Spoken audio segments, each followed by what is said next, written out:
حوصلہ نہیں, صبر نہیں, سکون نہیں. دو چار باتیں, یہاں تک کہ لوگ ابا جی کی بات برداشت نہیں کرتے, ایسے جملے کہہ دیتے ہیں جو دوبارہ پلٹ کے نہیں آتے. ماں کو لفظ نہیں بولتے, باپ کی روح تک چھلنی کر دیتے ہیں وہ جملے, لیکن لوگ اس وقت حوصلہ کرنے. اور ہم پنجابی لوگوں نے تو گنجائش ہی بڑی دے دی ہے, کہتے بچہ ہے جے ایک ہی ہے, ایک بھی حوصلہ کرے کی ہے ماشاء اللہ. تو اگر جوان ہو گیا تو کہتے ہیں گرم خون ہے, مکہ کب.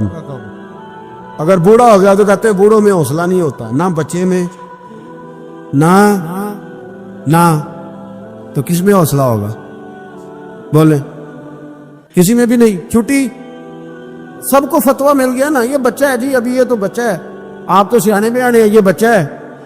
کمال ہو گئی ہے بھائی, کیا مطلب ہے بچہ ہے؟ بچے کو سارا پتہ ہے, ہر چیز اسے آتی ہے, حوصلہ کرنا ہی نہیں آتا.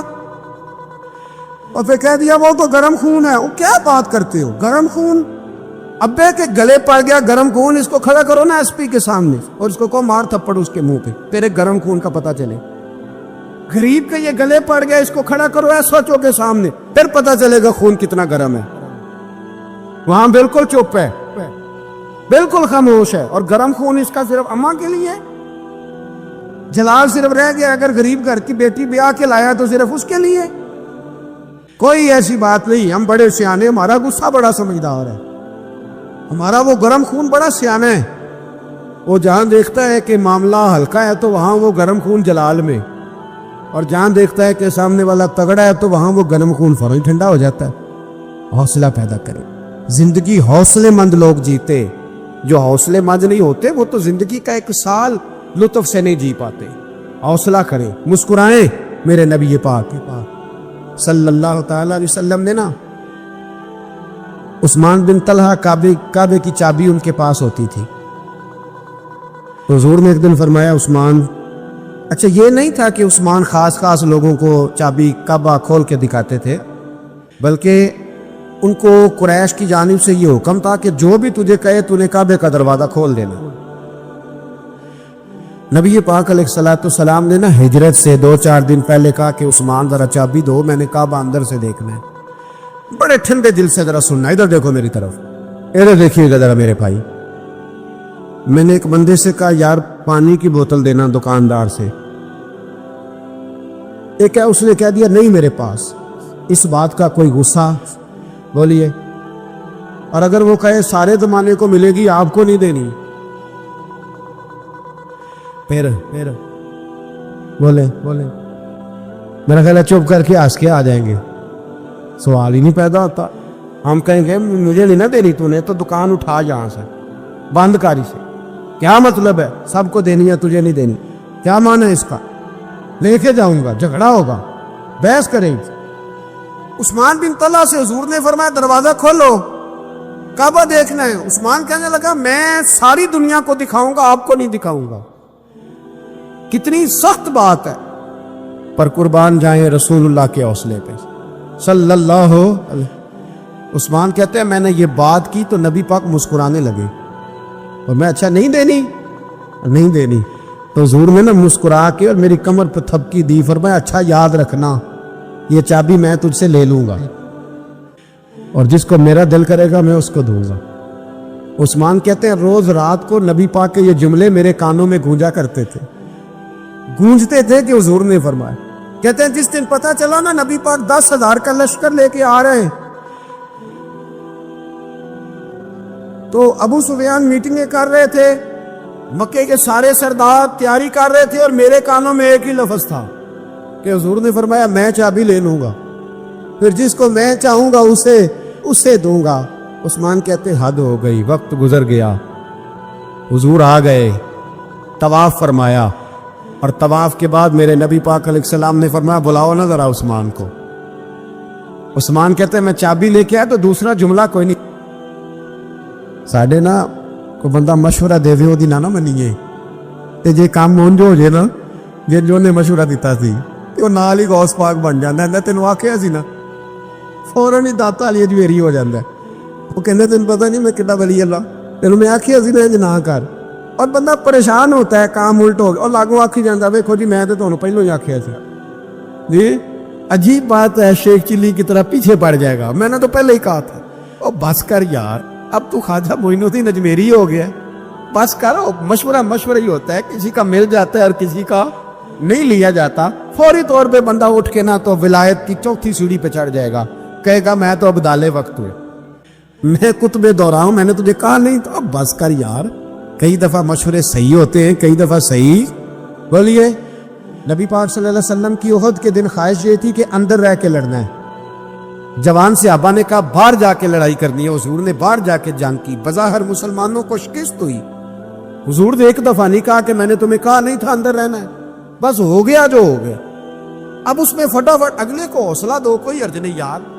نبی پاک، سب بولیے صلی اللہ علیہ وسلم، میرے حبیب پاک علیہ الصلوۃ والسلام نے نا کہا عثمان کو بلاؤ۔ عثمان آئے تو عثمان کہتے میں نے چابی دی تو میں تیار تھا، میں تیار تھا کہ اب میری بات ہوگی اور رسوائی ہوگی، لیکن کہتے ہیں قربان جائیں مصطفیٰ نے تو یہ جملہ بھی نہیں کہا کہ میں نے تجھے کہا نہیں تھا، یہ بھی نہیں کہا۔ حضور نے چابی لی، کعبے کے بت صاف کیے، نماز پڑھی، واپس آئے، فرمایا عثمان میرا وعدہ تھا تیرے ساتھ کہ جس کو میں چاہوں گا چابی دوں گا، یہ لو چابی میں تجھے دینا چاہتا ہوں، لے لو رکھ لو۔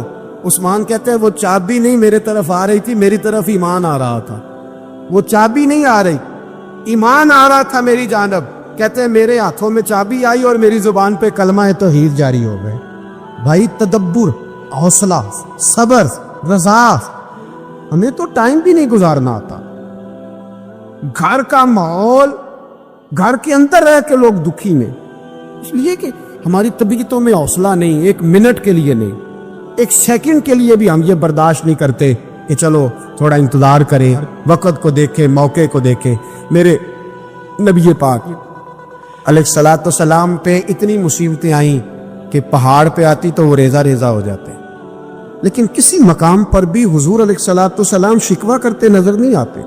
ہم غریبی کا رونا روتے ہیں، ہر چوتھا آدمی کہتا ہے بڑا غریب ہوں، لیکن میرے نبی پاک علیہ الصلوۃ والسلام نے چوتھے دن کھجور کھائی، سرکہ کھایا ہے اور موٹے بان کی چارپائی پہ آرام کیا ہے۔ حضرت عمر نے کہا حضور کتنی تکلیف ہے؟ فرمایا عمر کوئی تکلیف نہیں، تھوڑا سا تو وقت ہے، جنت میں جائیں گے، ساری نعمتیں اللہ نے ہمارے لیے تیار کی ہوئی ہے۔ راضی بالرضا، راضی بالرضا، کوئی کسی قسم کا مسئلہ۔ ہمیں آزمائشیں آتی ہیں، تکلیفیں آتی ہیں، بیماریاں آتی ہیں، لوگ چھوٹی چھوٹی بات پر پریشان ہو جاتے، ذرا سی بات پر شکوہ کرتے۔ میرے رسول پاک علیہ السلام نے فرمایا جب میرا رب کسی کو بیمار کرتا ہے تو 2 فرشتوں کو بھیجتا ہے، جاؤ میرے بندے کی تیمارداری کر کے آؤ۔ اللہ اکبر، خود رب بھیجتا ہے، جاؤ میرے بندے کی۔ تو مجھے بتائیے جب اللہ بھیجے تو پھر تندرست کچھ نصیب ہوا کہ بیمار؟ حضرت مریم رضی اللہ تعالی عنہا کو اللہ تبارک و تعالی نے بغیر باپ کے جناب عیسیٰ علیہ السلام عطا فرما دیے۔ اب اس بات کو جب لوگوں کے سامنے پیش کیا جائے گا، لوگ کیا رائے دیں گے؟ یہ بھی تو ایک مشکل کام ہے نا۔ وہ خاتون، وہ پاک باز عورت جس نے اپنی زندگی کے سارے اوقات ہی اللہ کے گھر مسجد میں گزارے، جس کی ماں پاک ہے، باپ پاک ہے، خاندان پاک ہے، اس خاتون کو بغیر باپ کے جب گود میں بچہ لے کے لوگوں کے سامنے جانا ہے تو کن رویوں کا سامنا کرنا ہے؟ یہ آپ سمجھ سکتے ہیں۔ میری شاعر نے کہا تھا کہ الجھے الجھے بکھرے بکھرے روز و شب دیکھے گا کون، لوگ تیرا جرم دیکھیں گے سبب دیکھے گا کون۔ لوگ تو ظاہری حالات کو دیکھتے ہیں اور فیصلہ کر دیتے ہیں، سبب کیا ہوا تھا، وجہ کیا بنی تھی، تصویر کا دوسرا رخ کیا، اس پر تو غور ہی کوئی نہیں کرتا۔ اور پھر مخلوق تو فنکار ہے اس درجہ کے پل بھر میں، سنگے در کعبہ سے بھی اسنام تراشے، تم کون ہو کیا چیز ہے داغ کبابی۔ لوگوں نے تو مریم پہ بھی الزام تراشے، بڑے بڑے باعزت باوقار لوگ، اور ذرا سا کہیں کوئی نقطہ لوگوں کو نظر آتا ہے تو لوگ اس نقطے کو بہت بڑا قصہ بنا لیتے ہیں، بہت زیادہ داستان سرائی کرتے ہیں، نیک لوگوں کو بڑی تکلیف پہنچاتے ہیں۔ لیکن اگر وہ شخص سچا ہے اور اپنے رب کی بارگاہ میں وہ صاف ہے تو پھر اسے زیادہ وضاحتیں دینے کی ضرورت بھی نہیں، اور ویسے بھی جب لوگ بہت زیادہ مخالفت کر رہے ہوں تو وضاحتیں دینا کام بھی نہیں آتا، اس وقت صفائی دے کے انسان مزید الجھتا چلا جاتا ہے۔ حضرت مریم کی گود میں جناب عیسیٰ علیہ السلام تشریف لے آئے تو جناب مریم کو حکم تھا کہ آپ نے بولنا ہی نہیں، آپ نے بات ہی نہیں کرنی، آپ خاموش رہیں۔ وہ خاموش ہیں۔ بچہ پنگوڑے میں ہے، قوم کے سامنے ہے، تو قوم بڑے سخت نظروں سے دیکھتی ہے، بڑے سخت جملے کہتی ہے۔ اور انہوں نے کہا کہ مریم یہ بچہ کہاں سے آ گیا؟ آپ بھی نیک، آپ کا باپ بھی نیک۔ تو جناب مریم نے کیا کہا؟ قرآن مجید سورہ مریم کی آیت نمبر 29 دیکھیے، فَأَشَارَتْ إِلَيْهِ۔ تو جناب مریم نے نا پنگوڑے کی طرف اشارہ کیا، جناب عیسیٰ کی طرف اشارہ کیا، توجہ ادھر کی، فَأَشَارَتْ إِلَيْهِ، بچے کی طرف اشارہ کیا، گویا اس سے پوچھ لے تو قوم کیا کہتی ہے؟ انہوں نے کہا قَالُوا كَيْفَ نُكَلِّمُ مَنْ كَانَ فِي الْمَهْدِ صَبِيًّا، یہ کیسے بات کرے گا، یہ تو پنگوڑے میں بچہ ہے۔ پنگوڑے میں بچے بھی کبھی بولیں؟ وہ بولتے ہیں بھائی، پر جب رب چاہے، اور جب اللہ اپنے بندوں کو صاف کرنا چاہے، اور جب رب اپنے بندوں کی عزتوں کا محافظ بنے تو بچے پنگوڑوں میں بھی بولتے ہیں۔ جناب یوسف کے لیے بھی بولا تھا، جناب عیسیٰ بھی پنگوڑے میں بولے تھے، جناب جریج کے لیے بھی بولا تھا۔ بچے بولتے ہیں، لیکن کب؟ جب رب چاہے۔ کیسے بولے گا، یہ تو پنگوڑے میں ہے۔ لیکن جب انہوں نے دیکھا نا بچے کی جانب، آپ نے منہ سے نہیں کہا، وہاں تو حکم تھا چپ رہنا ہے، وہ خاموش تھی۔ پنگوڑے کی طرف اشارہ کر کے کہا اس سے پوچھ لو جو پنگوڑے میں ہے۔ تو جناب عیسیٰ پنگوڑے سے بولے اور سیدھے ہاتھ کے اشارے کر کر کے بولے۔ کیا کہتے ہیں؟ فرمانے لگے قال انی عبد اللہ۔ عیسائیوں نے کل کلا کو کہنا تھا نا وہ اللہ کے بیٹے ہیں، تو انہیں بات ہی یہاں سے شروع کی، کہنے لگے لوگوں سنو میں اللہ کا بندہ ہوں۔ بات شروع یہاں سے کی، جو کل بات ہونی تھی آج اس کا اظہار کیا، کہنے لگے انی عبد اللہ، میں اللہ کا بندہ ہوں، آتانی الکتاب، مجھے کتاب دی گئی ہے، وجعلنی نبیّا، اور رب نے مجھے نبی بنا کے بھیجا ہے۔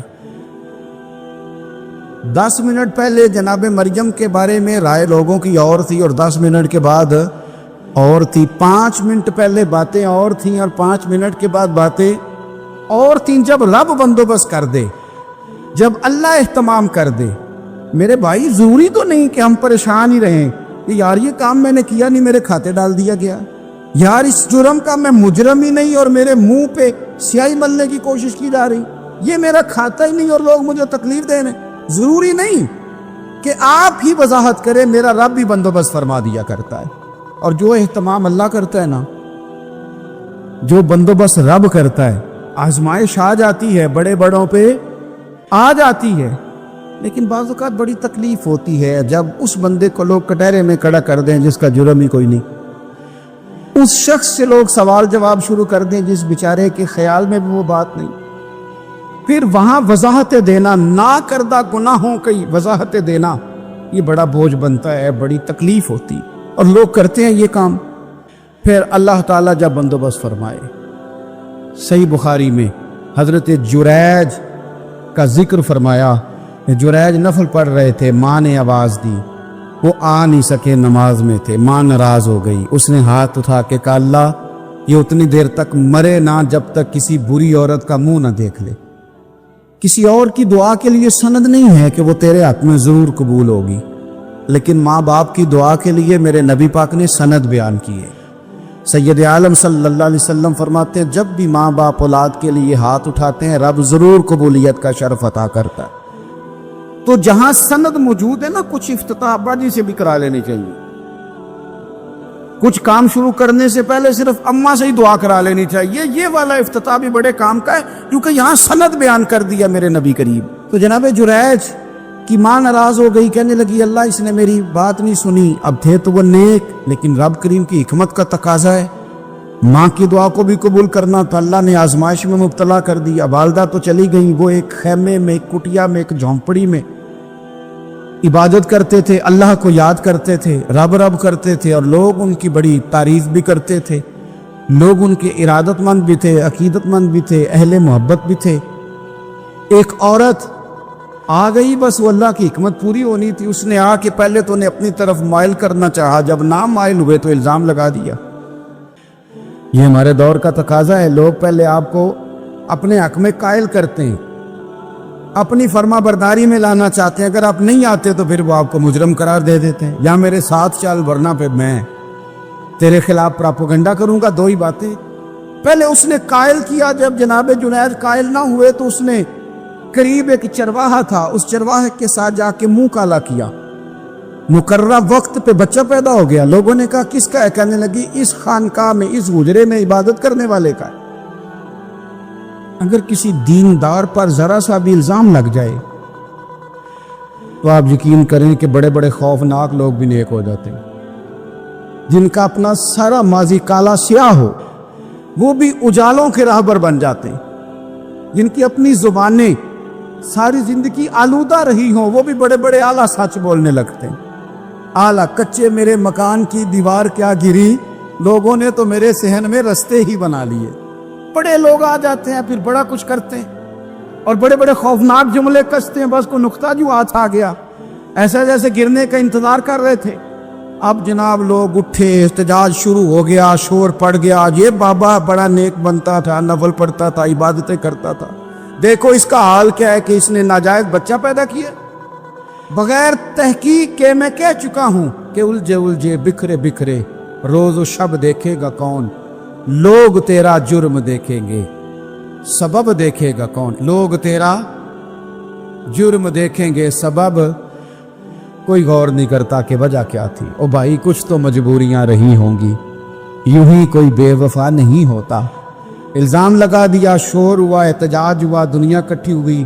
ان کا انہوں نے اجرا گرا دیا, مارا بھی, پیٹا بھی, ایک نیک آدمی کو بدنام بھی کیا, برا بھلا بھی کہا, گالیاں بھی دی, جو کر سکتے تھے کیا. اب جب سزا دینے لگے نا تو جناب جریج کہنے لگے تھوڑی سی اجازت دیتے ہو, مار تو تم نے دینا ہی ہے.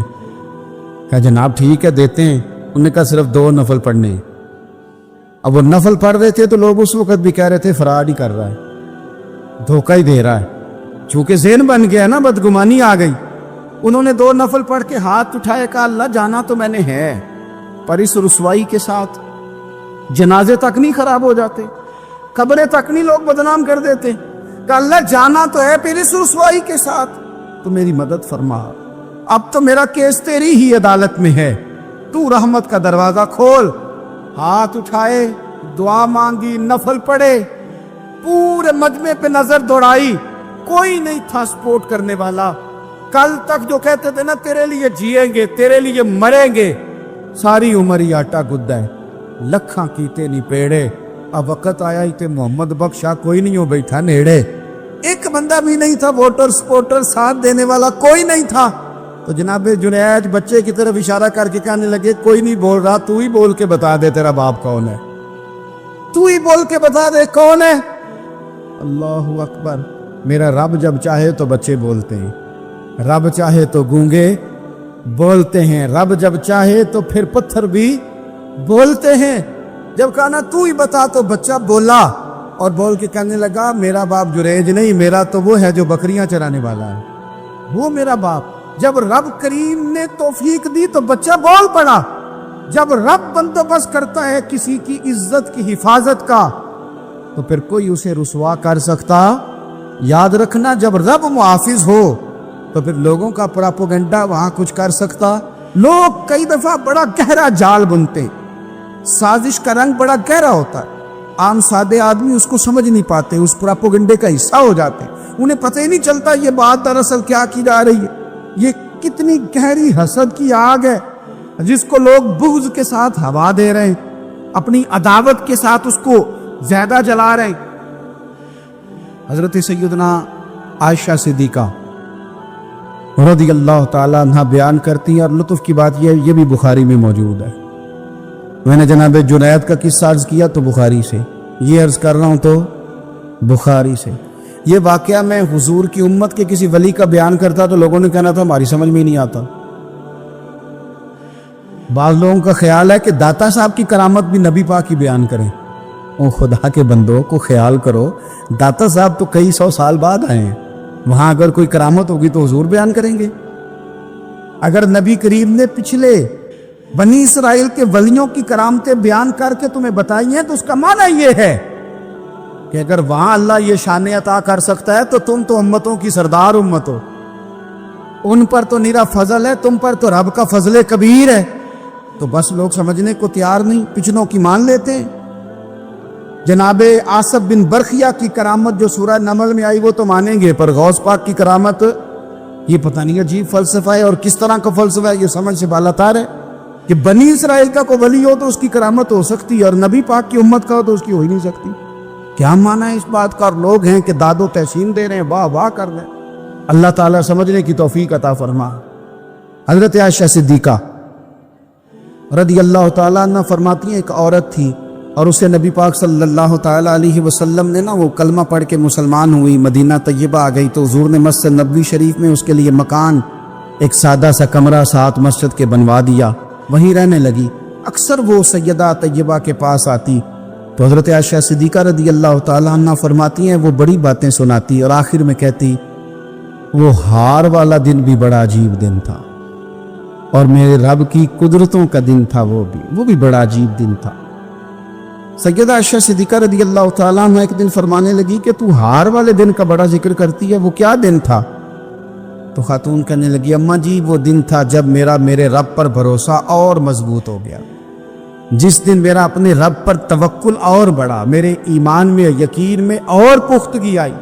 کہنے لگی میں ایک گھر کی کنیز تھی، نوکرانی تھی، اس گھر میں ایک بچی تھی جس کے پاس سونے چاندی ہیرے جواہرات کا ہار تھا۔ اس زمانے میں چمڑے کے اوپر لوگ ہیرے جواہرات لگاتے تھے، کئی دفعہ سرخ رنگ کے چمڑے پہ لگائے جاتے تھے، وہ بچی پہنتی تھی تو کہتی ہوں بچی کے اس نے اتار کے رکھا یا اس سے گرا وہ ہار تو چیل اسے اٹھا کے لے گئی گوشت سمجھ کے اور میرے سامنے اٹھا کے لے گئی۔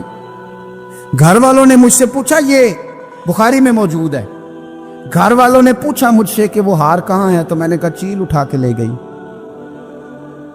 گھر میں کچھ چوری ہو جائے تو سب سے پہلا الزام کس پہ لگتا ہے؟ ملازمین پہ۔ کہتے انہوں نے مجھے بڑا مارا، بڑی تکلیف تھی، حتیٰ کہ میری شرمگاہ تک کی تلاشی، میری عزت اتنی خراب کی میں بتا نہیں سکتی۔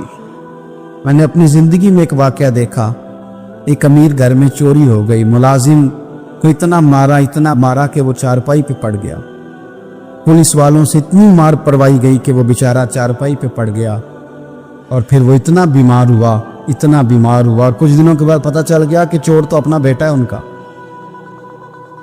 پھر اس کا انتقال ہو گیا۔ اب وہ سیٹھ صاحب اور گھر والے آ کے مرنے والے کے کان میں معافی مانگ رہے ہیں، کان میں۔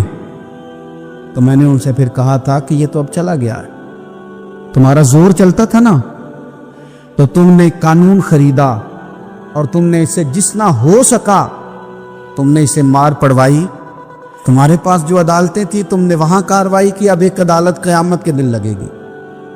یہ کمزور تھا نا، کچھ کر نہیں سکا۔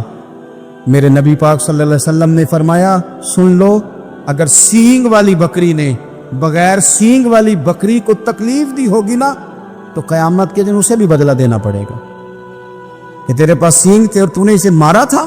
وہ خاتون عرض کرتی ہے سیدہ عائشہ کی خدمت میں کہ مجھے بڑا مارا، مجھے تکلیف دی، میں کہہ رہی تھی کہ میرے سامنے چیل لے گئی ہے پر وہ نہیں مان رہے تھے، اماں جی انہوں نے مجھے بڑا مارا۔ حضرت عائشہ صدیقہ کہتی ہیں پھر کیا ہوا؟ کہنے لگی اماں جی جب کوئی میرا مددگار نہ رہا، مجھے تکلیف دے رہے تھے، رسوا کر رہے تھے، تو میں نے اپنے رب سے مدد چاہی، میرے رب کی طرف میں نے توجہ کی، میں نے کہا مالک اب تو ہی میرا مددگار ہے۔ کہتی ہے وہ مجھے مار رہے تھے تو وہ چیل جو ہار لے گئی تھی وہی لے کے واپس آ گئی اور ہمارے سروں کے قریب لا کے اس نے جب اس ہار کو پھینکا وہ مجھے چھوڑ کے سائیڈ پہ ہوئے، وہ میری بے گناہی جان گئے، لیکن آپ کو بتاؤں اس دن سے میرا اپنے رب پر یقین اور بڑھ گیا۔ مجھے سمجھ آ گئی کہ جب انسان پورا ٹوٹ جاتا ہے اور جب کوئی چاروں جانب اس کا مددگار نہیں ہوتا تو رب تو ہوتا ہے نا، اللہ تو اس کا مددگار ہوتا ہے نا، وہ تو پھر اپنے اس بندے کی مدد کرتا ہے نا، پھر وہ تو توانائی دیتا ہے نا، وہ تنہا نہیں چھوڑتا، وہ تو آنسوؤں والوں کے آنسوؤں پہ بڑا کرم فرماتا ہے، وہ تو قسم پرسی میں آ جاتا ہے، اس کی رحمت بڑھ کے استقبال کر لیتی۔ تو بھائی جب آپ پر اللہ کی حکمت کے تقاضے پورے ہونے لگیں اور زندگی میں کبھی کوئی ایسا وقت آئے کہ آپ محسوس کریں کہ تنہا رہ گئے ہیں اور کئی اپنے بھی مخالفین کی جماعت میں نظر آنے لگے ہیں، تو اس وقت پھر دل، روح، زبان اور ذہن کو یکجا کر کے سمجھ لینا کہ جب ساری دنیا ساتھ چھوڑ جاتی ہے تو رب کی رحمتیں اس وقت بھی ساتھ رہتی ہیں، اور اللہ کی مدد اس وقت بھی بندے پہ کرم نوازی کرتی۔ ایک اور حدیث سنیں، لطف کی بات یہ ہے، یہ بھی بخاری میں ہے، یہ بھی واقعہ بخاری میں ہے۔ اللہ اکبر۔ ایک شخص نے نا ایک بندے سے قرض مانگا، اس نے کہا مجھے قرضہ دو۔ وہ کہنے لگا کہ کتنا قرضہ؟ اس نے کہا 1000 دینار۔ دینار سونے کا ہوتا تھا، درہم چاندی کا ہوتا تھا۔ 1000 دینار چاہیے۔ اس نے کہا کوئی گواہ ہے تیرے پاس؟ غریب کا گواہ بھی کوئی نہیں بنتا، کبھی الجھ جائے نا کوئی بندہ تو کئی اپنے بھی کہہ دیتے ہیں کہ ہم اس کے قول فعل کے ذمہ دار نہیں ہیں۔ ایک غریب آدمی کو قرض کی ضرورت پڑ گئی، 1000 دینار چاہیے۔ میں کہہ چکا ہوں کہ درہم چاندی کا ہوتا تھا، دینار سونے کا، اب 1000 دینار لینا ہے۔ تو جس بندے سے اس نے کہا، اگرچہ وہ نیک بندہ تھا، اس نے کہا یار 1000 دینار دے دو، تو کہنے لگا کوئی گواہ ہے تیرے پاس؟ وہ کہنے لگا غریبوں کا گواہ کون ہوتا ہے؟ ہاں ایک گواہ ہے۔ کہا کون؟ کہا میرا رب، وہ تیرے اور میرے بیچ گواہ ہے۔ اس نے کہا کوئی کفیل، اگر تو پیسے نہ دے سکے تو وہ بعد میں دے دے، یا تجھے کچھ ہو جائے تو وہ دے دے۔ اس نے کہا کفیل بھی میرا اللہ ہی ہے، میرے پاس اگر ہے تو رب کریم کا نام ہے، اگر اعتماد کر سکتا ہے تو کر لے۔ بندہ نیک تھا، اس نے کہا رب کے نام پہ، رب کی کفالت پہ، اللہ کو گواہ بنا کے میں تیار ہوں تجھے 1000 دینے کو۔ اس نے 1000 دینار دے دیا۔ وقت واپسی کا طے ہو گیا، وہ چلا گیا پیسے لے کے۔ اس نے پوری محنت کی کہ میں نے وقت پہ پیسے لوٹانے، پوری محنت بھی کر لی، اللہ نے مدد بھی کر دی، پیسے بھی اس تاریخ کو اسے مل گئے۔ بعض لوگوں کا تو لوٹانے کا دل ہی نہیں نہ ہوتا۔ فرمایا حدیث پاک میں کہ تو لوٹانے کا ارادہ کر، رب تیری مدد بھی فرمائے گا۔ لیکن یہاں بہت سارے لوگ کہتے ہیں خیر ہے، ارادہ ہی نہیں، تو پھر جس طرح کا بندے کا گمان ہو رب بھی اسی طرح کا معاملہ فرماتا ہے۔ اس نے پیسے جمع بھی کر لیے اور واپس دینے کو تیار بھی ہو گیا، لیکن رستہ بحری جہاز کا تھا، کشتی کا تھا، دریا کے رستے واپس آنا تھا۔ اب وہ جب آ گیا دریا کے کنارے تو بڑی کوشش کی، پر وہاں اسے کوئی کشتی نہیں ملی۔ وقت پہ پیسے لوٹانے ہیں، سفر کرنا ہے، اب سواری میسر نہیں ہے۔ سوچ سوچ کے پریشان تھا کہ میں نے تو اللہ کے نام پہ لیے۔ اچانک دل میں ایک تجویز آئی، اس نے ایک لکڑی لی، لکڑی کو اندر سے کھولا، 1000 دینار اس میں بھرا، بخاری پڑھ رہا ہوں، اور ساتھ ایک خط بھی لکھا کہ یار میں پیسے پہنچانا چاہتا تھا پر مجھے کوئی چیز نہیں ملی دریا کے اس پار آنے، اللہ کے نام پر تیری طرف روانہ کر رہا ہوں۔ اور یہ کہہ کہ وہ لکڑی دریا میں رکھ دی، وہ لکڑی ڈوب گئی ہے، واپس آ گیا۔ وہ جس نے پیسے لینے تھے وہ عین مقررہ وقت پر دریا کنارے آیا۔ صبح سے سرے شام تک اس نے انتظار کیا، دل ڈھلنے لگا تو دل میں خیال آ گیا کہ یار نہیں، اس نے دینے ہی نہیں، جھوٹا وعدہ کر گیا، پہنچا ہی نہیں وقت پہ۔ اب جب واپس لوٹنے لگا تو اچانک دریا میں ایک لکڑی تیرتی ہوئی دکھائی دی۔ کہنے لگا لے جاتا ہوں، شام کو روٹیاں پکانے کے کام آئے گی، ایندھن بنا کے جلا لوں گا، ہنڈیا پک جائے گی۔ لکڑی اٹھا کے جلانے کے لیے گھر لایا، گمان تھا کہ وہ نہیں آیا وعدہ کر کے، اللہ کو کفیل اور وکیل بنا کے اور گواہ بنا کے پھر بھی نہیں آیا۔ لکڑی لے کے گھر گیا، بخاری ہے، اور جب اس کو چیرا نہ کہ میں اس کی آگ جلاؤں گا، کھولا تو اندر سے 1000 دینار بھی نکل آیا، خط بھی نکل آیا۔ اب ذرا سمجھنا، اس کے دل میں بات کس نے ڈالی کہ تو لکڑی میں پیسے ڈال دے؟ اللہ نے۔ اس بندے کو مقررہ وقت پہ کنارے بھیجا کس نے؟ لکڑی صرف اسی کے ہاتھ آئی تو یہ بندوبست کیا کس نے؟ اللہ نے۔ گھر جا کے چیری تو پیسے بحفاظت اس تک پہنچائے کس نے؟ تو پھر ہمیں بھی توجہ اللہ کی جانب ہی کرنی چاہیے، ہمارے بھی دل کی توجہ رب کی طرف ہی ہونی چاہیے نا، ہمیں ادھر ادھر جانے کی، دیکھنے کی، بندوں پر غور کرنے کی ضرورت کیا ہے؟ وہ پیسے پہنچ گئے، یہ وہاں اپنی جگہ پہ پریشان تھا، اس نے 1000 دینار اور جمع کیا۔ پھر دوبارہ ایک دن دریا کنارے آیا، کشتی مل گئی، بیٹھ کے اپنے اس بھائی کے پاس آیا، کہنے لگا دیکھنا مجھ پر بدگمان نہ ہونا، پیسے اس تاریخ کو بھی جمع کر لیے تھے، دریا پہ آیا تھا پر کشتی نہیں ملی تھی، پھر میں نے نا لکڑی میں ڈال کے ایک خط ڈال کے تیری طرف بھیج بھی دیے تھے، لیکن آج میں پھر لے کے آ گیا ہوں۔ وہ کہنے لگا خوش ہو جا، جس رب کو تو نے میرا اور اپنا گواہ بنایا تھا اس رب نے میرے تک پہنچا بھی دیے ہیں۔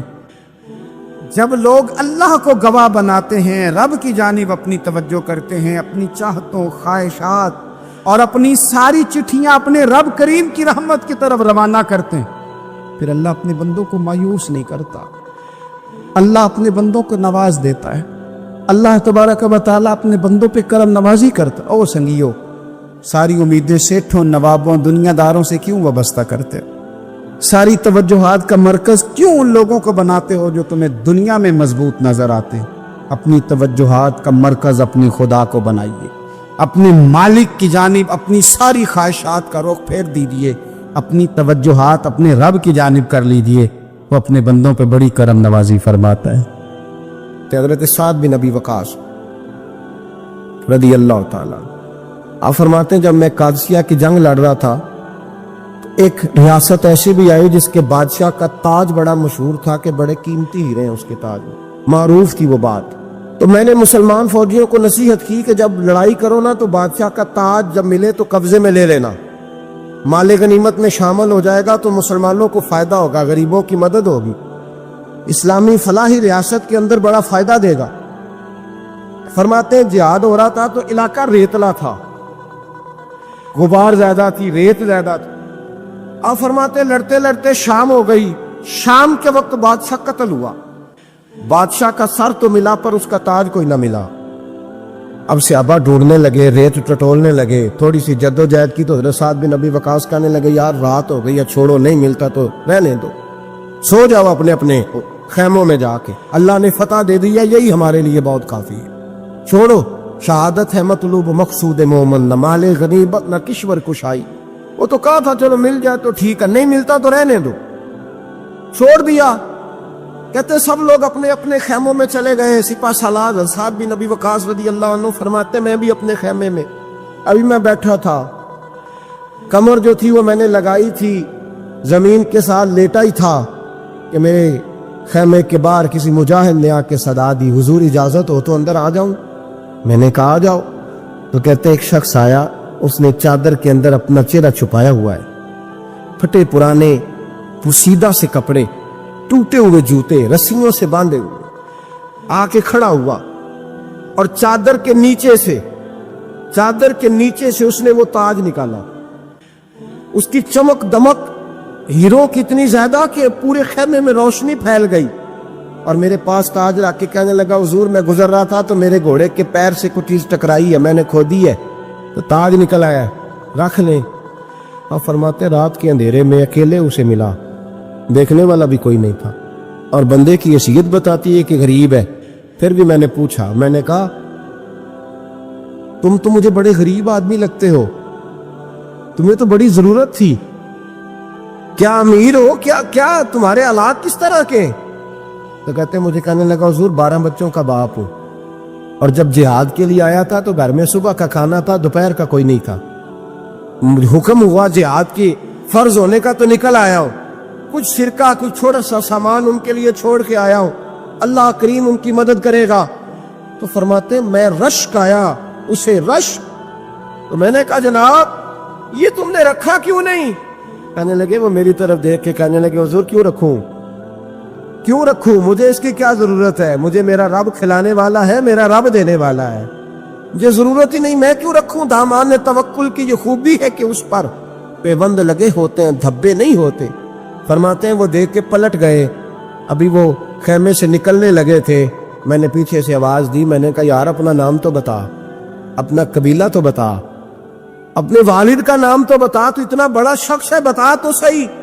تو فرماتے انہوں نے رخ نہیں پھیرا، پلٹ کے میری طرف نہیں دیکھا، چہرہ باہر کی جانب، اور کھڑے کھڑے کہنے لگے حضرت سعد بن ابی وقاص سے حضور میں نے یہ کام آپ کے لیے نہیں کیا، یہ کام میں نے لوگوں کو اپنے باپ کا اور قبیلے کا نام معروف کرانے کے لیے نہیں کیا، میں نے یہ کام رب اور اس کے رسول کے لیے کیا ہے، اور جس رب رسول کے لیے کیا ہے وہ میرا نام بھی جانتے ہیں، میرے باپ کا نام بھی جانتے ہیں، میرا قبیلہ بھی جانتے ہیں۔ 24 لاکھ مربع میل کا حکمران، اور شاہ روم کو خط لکھ کے کہتا ہے میں منت نہیں کرتا میں حکم دیتا ہوں. اتنا تگڑا بندہ. جنگ قادسیہ کے لیے حضرت سعد بن ابی وقاص کو بھیجا. فتوح شام پڑھ کے دیکھیں. حضرت عمر بڑے پریشان ہیں, اتنے دن ہو گئے کوئی رپورٹ ہی نہیں آئی. اب تو موبائل ہے نا, ایک ایک منٹ کی رپورٹ لیں آپ, بلکہ آپ ایک منٹ کی فوٹو لیں آپ, رپورٹ تو دور رہ گئی. حضرت عمر فاروق رضی اللہ تعالیٰ عنہ بڑے پریشان ہیں کہ قادسیہ میں حضرت سعد بن ابی وقاص کے ساتھ لوگ جہاد کرنے گئے, رپورٹ کوئی نہیں آ رہی. اتنے پریشان تھے کہ باہر نکل کے نا اس رستے پہ بیٹھ جاتے جو رستہ قادسیہ کی طرف سے آتا تھا. جو بھی آتا جاتا پوچھتے جنگ کے کیا حالات ہیں. ادھر جب اللہ نے فتح دے دی نا تو حضرت سعد بن ابی وقاص رضی اللہ تعالیٰ عنہ نے ایک قاصد کو خط دے کے بھیجا. کہنے لگے عمر کے پاس جاؤ, انہیں اطلاع دو کہ الحمدللہ اللہ نے اسلام کو فتح عطا کر دی. یہ حضرت عمر کو جا کے دینا. وہ بڑے پریشان ہوں گے. وہ جو اس زمانے میں اس طرح ہوتا تھا کہ کئی دور دور سے صحابہ جو دوسرے شہروں کے ملکوں کے رہنے والے ہوتے تھے وہ بھی آ کے شامل ہو جاتے تھے جہاد میں. کوئی ایک دفعہ مدینے آیا, کوئی 2 دفعہ آیا, پھر اپنے اپنے علاقوں میں. بہت سارے لوگوں نے زیادہ دفعہ حضرت عمر کو دیکھا بھی نہیں تھا. وہ جو قاصد خط لے کے آیا تھا نا اس نے 1 دفعہ دیکھا تھا. حضرت عمر بوڑھے ہو گئے, وہ پہچانتا نہیں تھا. ادھر سے وہ خط لے کے آ گیا. حضرت عمر مدینے سے باہر نکل کے اس روڈ پہ بیٹھے تھے جو قادسیہ سے آتا تھا. جب وہ اس آدمی کو آتے دیکھا تو حضرت عمر اٹھ کے کھڑے ہو گئے, فرمانے لگے قادسیہ سے آ رہے ہو؟ وہ کیا کہتا ہے؟ پھٹے پرانے کپڑے, ٹوٹے ہوئے جوتے, سر پہ پرانی پگڑی. کہنے لگے غلام مدینے کے رہنے والے ہو؟ حضرت عمر کہنے لگے ہاں مدینے کا ہوں. کہا میں قادسیہ سے آیا ہوں, الحمدللہ اللہ نے اسلام کو فتح دے دی ہے, الحمدللہ کفر کی کمر ٹوٹ گئی ہے. اس نے یہ بات کر کے تو گھوڑے کو ایڑی لگائی, گھوڑا دوڑنے لگا مدینے کے. حضرت عمر بھی ساتھ ساتھ دوڑ رہے. فرمانے لگے اچھا بتاؤ خالد بن ولید کا کیا حال ہے؟ تھوڑا آگے جا کے فرمانے لگے اسامہ بن زید کیسے ہے؟ وہ کہتے ہیں ٹھیک ہے. پھر اس نے اور گھوڑا. عمر ساتھ ساتھ دوڑ رہے ہیں, ساتھ ساتھ. 24 لاکھ مربع میل کا حکمران, ایک جوتا پیر سے نکل گیا, عمر دوڑ رہے ہیں. آگے جا کے پوچھتے ہیں سعد بن ابی وقاص کا کیا حال ہے؟ تو حضور وہ بھی ٹھیک ہے. کتنے لوگ میرے شہید ہو گئے مسلمانوں میں سے؟ کہنے لگا صحیح گنتی کا نہیں پتا. یہ لفظ ادا ہوتے ہوتے مدینے کی سرحد آ گئی. لوگوں نے عمر کو گھوڑے کے ساتھ دوڑتے دیکھا تو کہا امیر المومنین کیوں دوڑ رہے ہیں؟ وہ غلام چھلانگ لگا کے نیچے آیا, قدموں میں بیٹھ گیا. کہنے لگا حضور آپ نے بتایا ہی نہیں آپ امیر المومنین ہیں. آپ فرمانے لگے کیا بتاتا؟ میں تو اونٹ چرانے والے کا پتر ہوں, کیا بتاتا؟ وہ عمر ہوں جس نے اپنے گناہوں کا حساب دینا ہے, کیا بتاتا؟ جو سعد بن ابی وقاص کو جہاد پہ بھیج کے خود بزدلوں کی طرح گھر میں بیٹھا ہے, کیا بتاتا؟ کوئی حیثیت نہیں, کوئی تار. تو نے اچھا کیا, تو تو مجاہد تھا, مجھے ساتھ ساتھ دوڑایا, تو نے اچھا کیا. جتنے لوگ تھے چیخیں مار کے رونے لگے. حضرت فاروق اعظم سے کہنے لگے عمر جب تک تیرے جلوے رہیں گے اللہ کامیابیاں ہی عطا فرمائے گا, جب تک تیرا رنگ رہے گا اللہ تعالیٰ نوازتا ہی رہے گا. کچھ نہیں کبھی اپنا ظاہر ہی نہیں کیا. بہت بڑے تھے, بہت بڑے تھے حضرت عمر, بڑے تھے. حضرت عمر فاروق رضی اللہ تعالیٰ عنہ بدر کے میدان میں جب نکلے نا بدر میں, تو حضرت عمر سے حضور نے تجویز مانگی. فرمایا صف بندی کیسے کرے, کس طرح لڑنا ہے؟ جناب عمر فاروق رضی اللہ تعالیٰ عنہ کہنے لگے حضور یہ جتنے آئے ہیں نا کافر لڑنے, یہ کسی کا کچھ چاچا لگتا ہے, کسی کا کوئی ماموں لگتا ہے, کسی کا بھائی ہے, کسی کا بیٹا ہے. تو محبوبہ صف بندی کی کیا ضرورت ہے؟ جو میرے رشتہ دار ہیں میرے حوالے کرے, میں گردنیں کاٹ کے آپ کو دیتا ہوں. جو ابو بکر کے رشتہ دار ہیں وہ ابو بکر کے حوالے کرے, وہ گردن کاٹ کے دے. جو علی کا کچھ لگتا ہے وہ علی کے حوالے کرے. ہم دنیا کو بتائیں گے کہ اشداء علی الکفار, اشداء علی, اس کے لیے ہمارے پاس سختی ہے, کوئی نرمی. وہ ہمارا سگا بھی ہو تو اس کے حق میں کوئی نرمی. حضرت عمر نے اپنے سگے ماموں کی گردن کاٹی بدر کے دن, سگے ماموں کی. حضرت ابو عبیدہ بن جراح, سنو اسلام امن کا درس دیتا ہے, محبت کا درس دیتا ہے. بھائی اسلام ہی تو امن کا درس دیتا ہے, پر جڑی بوٹی کاٹنا بدامنی نہیں ہوتا. ظالم کا ہاتھ پکڑنا بدامنی, اور امن والے اور ہوتے ہیں بزدل. ان دونوں میں فرق ہوتا ہے. امن والا بننے کا کہا گیا ہے, بزدل بننے کا کہا. میرے نبی پاک نے جو بدر میں تلوار اٹھائی تھی, زرہ پہنی تھی, حضور علیہ الصلوۃ والسلام نے لوہے کی جیکٹ پہنی تھی, تو وہ بھی میرے رسول پاک نے امن کے لیے ہی پہنی تھی. میرے نبی پاک صلی اللہ علیہ وسلم نے احد کے دن جو ہتھیار اٹھائے تھے تو وہ بھی امن کے لیے اٹھائے تھے، وہ بھی امن کے لیے حضور نے ہتھیار اٹھایا تھا۔ ہتھیار اٹھانا بد امنی کی علامت نہیں ہوتا میرے بھائی، یاد رکھ۔ حضرت ابو عبیدہ بن جراح نے میدان بدر کے اندر جب جنگ کا تبل بھجا، حالات بگڑے، جناب ابو عبیدہ بن جراح کہتے ہیں تاریخ نے ایک عجیب موڑ پہ مجھے لا کے کھڑا کیا۔ آپ فرماتے ہیں میرے لیے اللہ نے جو آزمائش رکھی وہ سب سے بڑی رکھی۔ فرمانے لگے جب میں میدان میں نکلا تو کافروں نے میرے سامنے جس کو لا کے کھڑا کیا وہ میرا سگا باپ تھا۔ آپ فرماتے ہیں اب مشکل بن گئی، عشق تیاگ دوویں ایک برابر تے عشق دا سیک بدھیرا، اگ تے ساڑے ککھ تے کانے تے عشق ساڑے تن میرا، اگ دا دارو می تے پانی کوئی دسے ہیں عشق دا دارو کیڑا، بلے شاہ تے کچھ بھی نہیں بچدا جتھے عشق ہوراں دا ڈیرا۔ فرمانے لگے اب میرے لیے سامنے باپ، ادھر بیٹا۔ اب فرماتے ہیں دو رستے تھے، باپ بچاؤں یا رسول اللہ کا دین بچاؤں۔ ایک منٹ تھا فیصلہ کرنے کے لیے کہ ابا بچے گا یا دین بچے گا، کفر بچے گا یا اسلام بچے گا۔ فرماتے ہیں میں نے منٹ پورا نہیں سوچا، میں نے تلوار اٹھائی، باپ کی گردن کاٹ کے گرائی اور رسول اللہ کا دین بچا لیا۔ باپ کی گردن کٹ کے گری اور نبی پاک کا دین بچ گیا، بچا لیا رسول اللہ کا دین۔ حضرت عمر نے ماموں کو مارا۔ حضرت مصعب ابن عمیر کہتے ہیں تاریخ مجھے بھی لا کے کھڑا کرتی ہے بدر کے میدان میں، تو کفر کا لبادہ اوڑھ کے جب سامنے آیا تو وہ میرا سگا بھائی تھا۔ سگا بھائی، ہزاروں قومیں وجود میں آئیں دہر میں خشک و تر کے رشتے سے، پر ہم نے بنیاد دوستی رکھی یاد خیر البشر کے رشتے سے۔ سگا بھائی کفر کا نمائندہ بن کے سامنے کھڑا ہوا۔ مجھے اکٹھے کھیلنا بھی یاد تھا، مجھے ایک برتن میں روٹی کھانا بھی یاد تھا، ایک ماں سے لوریاں سننا بھی یاد تھا۔ فرماتے ہیں یہ سارا کچھ یاد تھا، پر اسلام کے حق میں دیا ہوا خطبہ جو محمد عربی نے دیا تھا وہ بھی مجھے یاد تھا، مجھے رسول اللہ کی بتائی ہوئی باتیں بھی۔ فرماتے ہیں میں سارا کچھ بھول گیا، پر مجھے اپنے رسول کا پڑھایا ہوا سبق نہیں بولا، وہ مجھے یاد رہا۔ میں نے پھر سگے بھائی کی گردن کاٹی اور میں نے وہ گردن کاٹ کے حضور کے پاس پیش کی، اور میں نے دنیا کو بتایا کہ ہمارے لیے اصل وہ ہے جو ہمارے رسول ہمیں حکم ارشاد فرماتے ہیں۔ یہ رشتے ہمارے لیے اصل ہے، ہمارے لیے اچھے تعلقات ہیں۔ کون سے اچھے تعلقات؟ کون سے اچھے تعلقات؟ میرا ایک دوست مجھے کہنے لگا امریکہ تو پیار ہی بڑا کرتا ہے ہم سے۔ میں نے کہا بالکل، قصائی بھی بڑا پیار کرتا ہے بکرے سے، بڑا پیار ہوتا ہے۔ آپ جو قربانی کے بکرے لائے تھے آپ کو پیار نہیں تھا؟ ذبح کرنے سے پہلے اس کو پانی بھی پلایا، چارہ بھی کھلایا، غسل بھی کرایا، پر آخر میں کیا کیا؟ بولے نا جی، یہ والا پیار کرتا ہے امریکہ آپ سے، دیتا ہے کبھی کبھی پیسے، کوئی شک نہیں اس میں۔ وہ کہتا ہے وہاں زلزلہ آیا ہے تو اتنے لاکھ ڈالر دیتا ہوں، فلاں آیا، لیکن وہ والا پیار جو قصائی بکرے سے کرتا ہے، کہتا ہے جب موقع آئے گا تو میں چھری بھی پھیروں گا، اور اپنے وقت پہ آ کے وہ یہ میری مثال یاد رکھ لینا، امریکہ کا پاکستان سے اور مسلمان سے وہ والا پیار ہے جو بکرے کا قصائی سے اور قصائی کا بکرے سے ہوتا ہے۔ وہ چارہ ڈالتا ہے، موٹا کر کے ذبح کرتا ہے، پتلا ذبح کرنے میں اسے لذت نہیں آتی۔ اور بھائی یاد رکھو حضرت ابو بکر صدیق رضی اللہ تعالیٰ عنہ، عرب کے لوگ جب جنگ کرتے تھے تو ایک ہاتھ میں ڈھال پکڑتے تھے، ایک ہاتھ میں تلوار پکڑتے تھے، لوہے کی ڈھال۔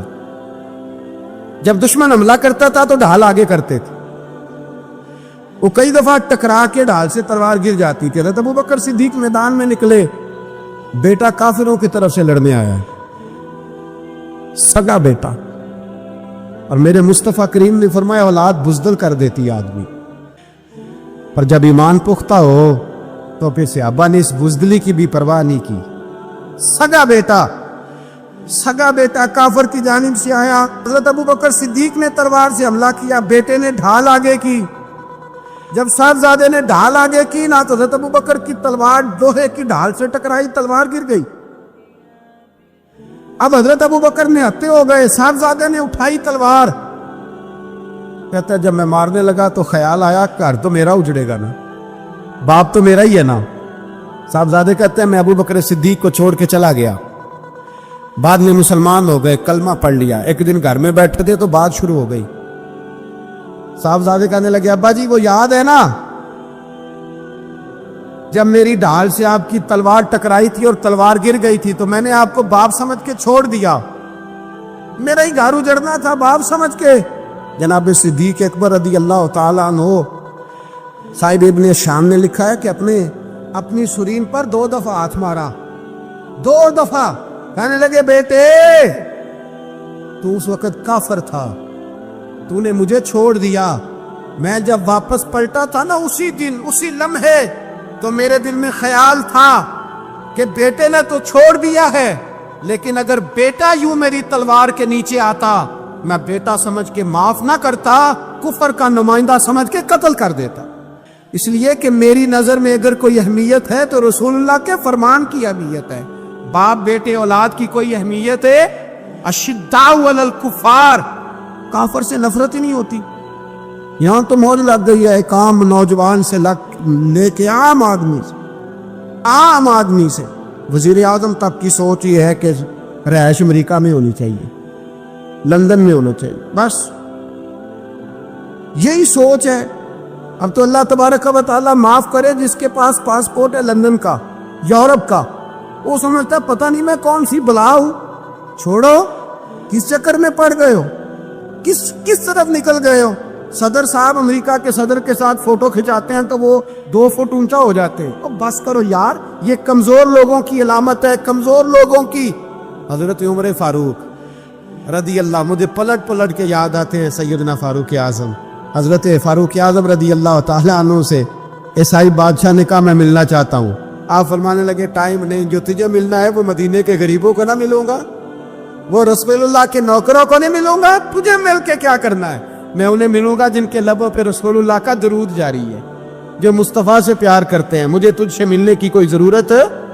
ہمارے ہاں وہ نفرت نہیں کفر کے لیے جو مسلمان کے دل میں ہونی چاہیے, وہ مزاج ہی نہیں ہمارا, وہ شعور ہی نہیں.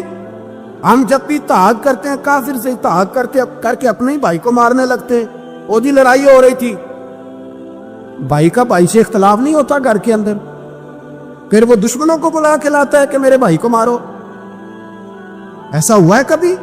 اگر آپس میں اسلامی ممالک کا اختلاف ہے بھی تو کافر کو لاؤ گے مارنے کے لیے, کافر کو لاؤ گے. اور یہاں ایک آدمی قید ہوا تھا امریکہ کا, پوری دنیا کو مصیبت پڑ گئی تھی. سمجھ آ رہی ہے؟ نام لینے کی ضرورت تو نہیں, باقی سمجھ آ رہی ہے آپ حضرات. ایک آدمی قید ہوا تھا اور انسانی حقوق کی تنظیمیں اور ہمارے اپنے اندر سے بڑے بڑے, میں روشن خیال نہیں, میں روغن خیال کہتا ہوں ان لوگوں, بڑے بڑے روغن خیال اٹھ کے کھڑے ہو گئے, جی انسانی حقوق کی بات کرو, جی ایسے ہو گیا, جی ویسے ہو گیا. لے گئے بندہ چھڑا کے. یہاں روز خون کی ندیاں بہتی ہیں. اقوام متحدہ جس سے مسلمان بھیک مانگتے پھرتے کہ مسلمانوں پہ مظالم بند کراؤ, اقوام متحدہ نے کہہ دیا کہ دنیا کی مظلوم ترین اقلیت کا نام برما کے مسلمان ہے. اقوام متحدہ نے رپورٹ دے دی, پھر مر نہیں گئے سارے اسلامی حکمران شرم اور حیرت کے ساتھ کسی گڑھے میں دفن نہیں ہو گئے؟ تمہیں للکار کے انہوں نے کہا کہ یہ سب سے مظلوم ہے, ان کا کچھ کرو. چند دن پہلے یہاں ننکانہ صاحب بے عیسائیوں نے جلوس نکال کے کہا مسلمانوں شرم کرو, ان کی مدد کرو. پوپ بول پڑا, پوپ عیسائیوں کا کہ مسلمانوں کہاں ہو, کدھر ہو تم, ان کی مدد کرو, نکلو, ظلم ہو رہا ہے. پوری دنیا چیخی. آپ کے ملک میں آ کے امریکہ ڈرون حملے کر جائے تو آپ کی وزارت داخلہ کو بعد میں ہوش آتا ہو, ہمیں تو پتہ نہیں چلا, ہم تو سوئے ہوئے تھے, وہ حملہ کر گیا. اور عالمی قوانین کی مخالفت کر کے برما کی حکومت کہتی ہے کسی صحافی کو بھی ہم اندر نہیں جانے دیں گے, ہمارا ذاتی معاملہ ہے. ایسے بے شرم لوگوں کو اپنا نمائندہ بناتے ہو جنہیں ہوش تک نہیں اس بات کی. ہم نے کلمہ پڑھا ہوا ہے نبی پاک صلی اللہ علیہ وسلم کا, میرے رسول پاک سید عالم نور مجسم صلی اللہ علیہ وسلم نے جو لوگ تیار نیند تو نہیں آ رہی آپ حضرات سے, نبی پاک نے جو لوگ تیار فرمائے, حضرت کعب بن مالک رضی اللہ تعالی, حضور نے فرمایا چلو تبوک پہ میرے ساتھ, سارے چلو, سب تیار ہو گئے. حضرت کعب بن مالک فرماتے مجھے گھوڑا بڑا دوڑانا آتا تھا, نیزہ بڑا چلانا آتا تھا, تلوار کا میں بڑا دھنی تھا, میں مالدار بھی تھا, میرے پاس بڑی وسائل تھے. حضور چلے گئے تو میں نے, یہ بخاری ہے, فرماتے ہیں میں نے سوچا کہ میں چلا جاؤں گا, کل میں گھوڑا دوڑاؤں گا, میں نے پیچھے پہنچ جانا, پرسوں چلا جاؤں گا, ترسوں بس سستی ہو گئی, نہ جا سکا. فرماتے ہیں وقت بیت گیا, حضور چلے گئے, آج جاتا ہوں کل چاہتا ہوں, اسی میں حالات سارے گزر گئے, حتیٰ کہ اللہ کے رسول واپس آ گئے. فرماتے کچھ بوڑھے تھے جو نہ جا سکے, اور کچھ منافق تھے جو حضور کے ساتھ جہاد پہ نہ جا سکے. آپ فرماتے میں جوان بھی تھا, تیر انداز بھی تھا, اور دنیا عرب سارا جانتا تھا کہ مالدار بھی ہے, اللہ تعالیٰ کی دی ہوئی بڑی نعمتیں. میں نہ گیا, اور ہو غلطی گئی, سستی گئی. فرماتے حضور مدینے میں آئے, جب مسجد نبی میں بیٹھے تو منافق آ کے بہانے کرنے لگے. کوئی کہنے لگا بچی بڑی بیمار تھی, کوئی کہنے لگا حضور کل ہی صحیح ہوا ہوں. فرماتے مجھے بھی پتا تھا, اور پتا مصطفیٰ کو بھی تھا جھوٹ بول رہے, حضور کو پتا تھا, پر وہ بہانے کرتے, حضور قبول کرتے, میں چلو جاؤ. کہا فرماتے ایک منٹ کے لیے مجھے بھی وسوسہ آیا کہ کوئی بہانہ نہ کر دوں, لیکن پھر میں نے سوچا بہانہ کس کے سامنے کروں جسے اللہ تبارک و تعالیٰ نے نبوت کی آنکھ عطا فرمائی ہوئی ہے, اس محبوب کے سامنے بہانہ. اس خیال آیا مسلمان نیک و بد پہچان جاتے ہیں, محمد آدمی کے دل کی باتیں جان جاتے ہیں, کدھر بہانہ کروں, حضور کو تو سارا پتا ہے. فرماتے میں گیا, حضور نے پوچھا کیوں نہیں آئے, اور پوچھا بھی مسکرا کے, کیوں نہیں آیا, مسکرا کے پوچھا. فرماتے میں نے سچ سچ بولا, میں نے کہا یا رسول اللہ سستی ہو گئی, حضور غلطی ہو گئی. جو بہانے لگا رہے تھے ان کو آزادی مل گئی, اور مکتب عشق کا دستور نرالا دیکھا, اس کو چھٹی نہ ملی جس نے سبق یاد کیا.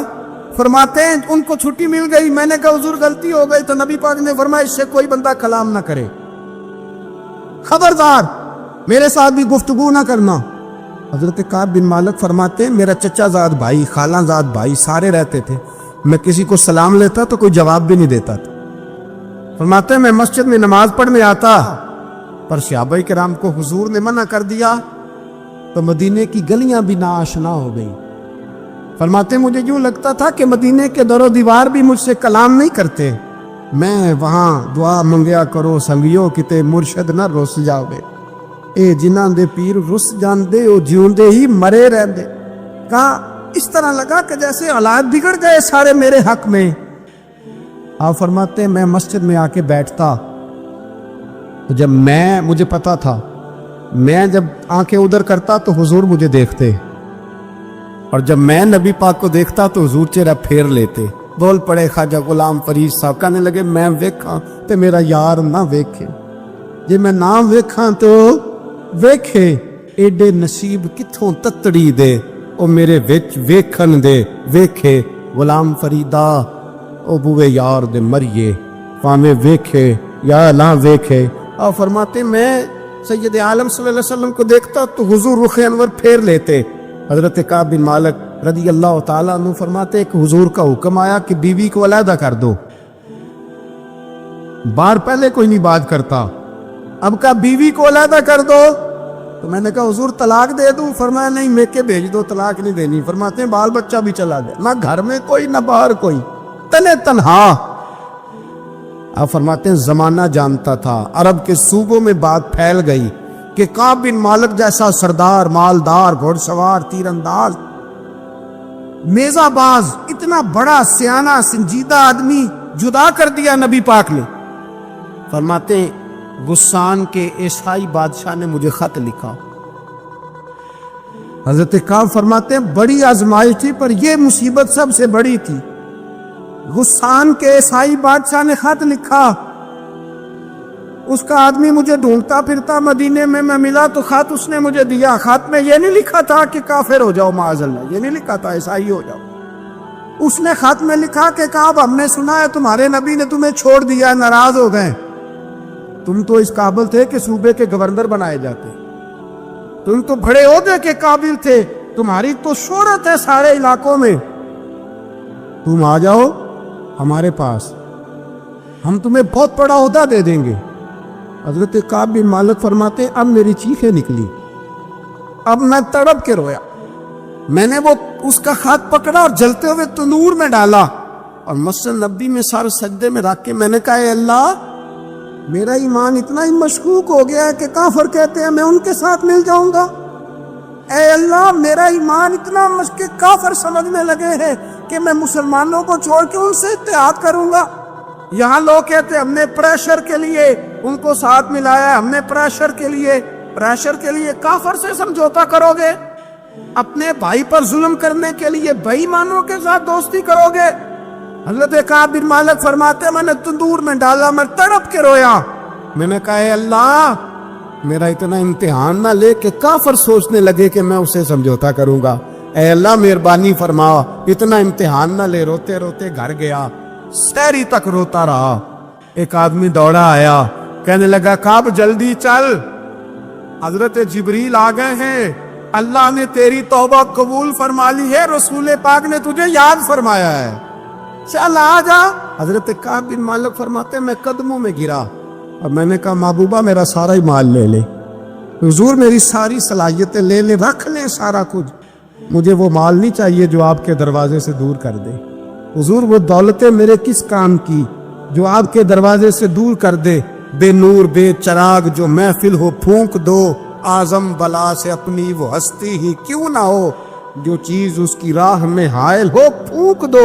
حضرت کعب بن مالک رضی اللہ تعالیٰ عنہ نے ایک منٹ کے لیے بھی کافر سے سمجھوتا کرنا پسند نہ کیا. جبھی تو اللہ نے توبہ حضرت جبریل کے ذریعے نازل فرمائی.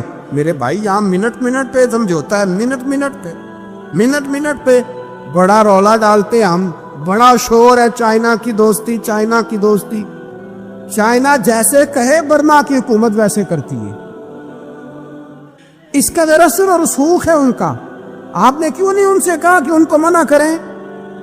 میں چائنا کی بات نہیں چھیڑنا چاہتا, ورنہ میں اس پر بھی کچھ باتیں عرض کروں کہ وہ جو آپ کے ساتھ ان کی دوستی ہے اس کا پس منظر کیا ہے. یہ تو چائنا میں بسنے والوں سے پوچھو نا, جہاں مسجد بنانا بڑا مشکل ہے, یہاں نماز پڑھنا روزہ رکھنا بڑا مشکل ہے. کاہے کی دوستی, کس طرح کی دوستی؟ قرآن مجید نے بیان کر دیا کافر تم سے راضی نہیں ہو سکتا حتی تتبع ملتہم, جب تک تم ان کے دین کی پیروی نہ کرو. اتنی دیر کافر راضی ہو سکتا تو مسلمان کیسے راضی ہو جاتا ہے؟ بھائی میرے مصطفیٰ کریم سید عالم صلی اللہ علیہ وسلم کی امت کے جو اجزاء ترکیبی جو بنائے امت قرآن نے بیان فرمائے, ان میں پہلا یہ ہے کہ اشداء علی الکفار, مسلمان کافر پر سخت ہوتا ہے, اور دوسرے نمبر پہ فرمایا رحماء بینہم, آپس میں رحم دل. آپس میں اقبال نے اس آیت کی تفسیر کی تو 2 مصروں کے اندر شعر میں مضمون ہی پرو کے رکھ دیا. کہنے لگے ہو ہلکا یاراں تو بریشم کی طرح نرم. کس طرح؟ ریشم کی ہو ہلکا یاراں تو بریشم کی طرح نرم. رزم حق و باطل ہو تو فولاد ہے مومن, رزم حق و باطل ہو تو پھر فولاد بن کے نکلے. پھر منت سماجت نہ کرے اقوام متحدہ آئے تو فلاں آئے تو فلاں آئے, فولاد ہے مومن. ایک وہ منظر تھا حضرت عمر نے جب اپنے سگے ماموں کو لتاڑا, جناب ابو عبیدہ بن جراح نے باپ کو قتل کیا, مصعب بن عمیر نے بھائی کو قتل کیا. ایک وہ منظر تھا. ایک وہ منظر تھا جب مسلمان مکے سے مدینے آئے, مدینہ طیبہ پہنچے تو مصطفیٰ کریم نے فرمایا یہ تمہارے بھائی ہیں, بس بات ختم ہو گئی. یہ تمہارے, میں اتنی سی بات ہے, یہ تمہارے, اس سے زیادہ نہیں. کوئی لمبا خطبہ نہیں نبی پاک نے دیا. فرمایا یہ تمہارے, اپنے بھائیوں کی مدد کرو. حد ہو گئی مدد کرنے کی. بھائی کا بازو پکڑا, گھر لے گئے, کہنے لگے یہ 15 کلے میرے ہیں, 6 جو تمہیں پسند آتے ہیں رکھ لو, تمہارے ہو گئے. گھر کا سامان بستر رضائیاں تک نکال کے دروازے کے اندر رکھے. بھائی سے کہا یار جو تجھے اچھا لگتا رکھ لے, آدھا تیرا آدھا میرا. یہاں تک ایک وہ موقع جب اشداء علی الکفار, ایک یہ موقع رحماء بینہم. صحابہ کرام علیہم رضوان میں سے کسی کے پاس 2 باغ تھے, ایک میں کھجوریں زیادہ پکی, ایک میں کم پکی. جب وہ اپنے بھائی کو دینے لگا تو اس نے کہا تجھے رسول اللہ نے میرا بھائی بنایا ہے, تجھے وہ والا باغ دوں گا جس کی کھجوریں زیادہ پکی ہوئی ہیں, وہ والا باغ دوں گا کھجوریں زیادہ پکی ہوئی. اور یار تاریخ عالم نے یہ نظارہ نہیں دیکھا کہ وہاں سے ایک شخص آیا غریب ہے رشتہ نہیں ملتا، یہاں ایک شخص نے کیا کیا، اس کو اپنے خاندان سے اپنے گھر سے رشتہ بھی دیا، کہا بھائی ہے، اس کو یہاں بسانا ہے، رکھنا ہے، لانا ہے۔